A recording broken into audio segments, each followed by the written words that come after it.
F is for fun. I is for inspiration. R is for recognition. E is for education. Our business is fun. Alam mo, lagi nyo lang tatandaan, every time you present, just make sure na aalis yung tao na meron silang, wow, grabe pala itong negosyo to. Kasi tandaan nyo, yung business natin, masaya to eh. Ang masarap dito, you don't know that every time you present, you're actually starting to change a life of a person. Lagi nyo lang tatandaan, marami ng tao ngayon, because of their job, because of their business, lahat sila sobrang stressed out.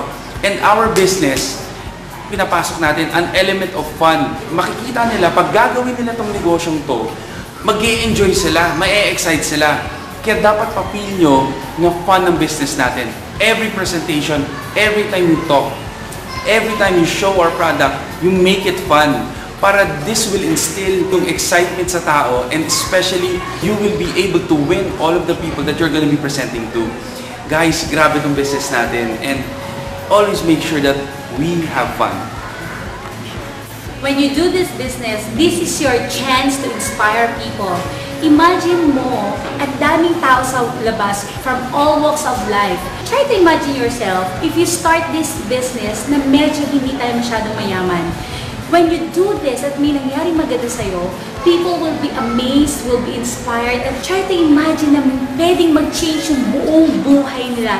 Not only their life, but the life of the whole family. Dahil na-inspired sila sa life mo. Try to imagine to touch people's life by just doing this business. Hindi mo alam kung paano mo ma-change yung world. And if ever na ikaw yung taong, you're already a businessman, mayaman ka na, when you do this, much more, mas marami kang ma-inspire na tao. Kasi i-imagine nila, kung ikaw mismo ginawa mo to, and you're very active and very focused on doing this, much more, ma-awake yung lifestyle nila na mas dapat nilang gawin to. So guys, no, when you think of doing this business, always remember that you are doing this because you want to make a difference to a lot of people. You want to inspire them. And by doing that, you know, we can make a difference in this world. Alam nyo ba kung ano yung pakiramdam pag nare-recognize ka ng mga tao, and especially ng pamilya mo? Alam mo kung saan ka mag-start? Start ka sa attitude mo. Okay? From there, halos lahat na makikita mo mga successful ngayon, lahat nagsisimula sa ugali. Okay? And yun ang kailangan natin tanggapin sa sarili natin, na mag-decide tayo, na maging leader tayo, and from there, maraming hahanga sa'yo, especially kung may mga ginagawa kang tama. Okay? And tuloy lang natin kung yung mga ginagawa natin, mag-focus lang tayo sa Winalight, pag-aralan niyo yung product, maging magaling ka rito para makilala ka ng mga tao. Education is the most important thing that we need to know, to be open. Every time we are to learn. I always share to people, it's not how many books you know or you've read. It's not how many awards you've got.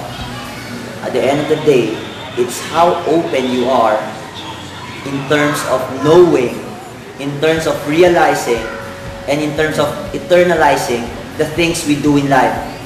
This is not a simple thing that you need to take for granted.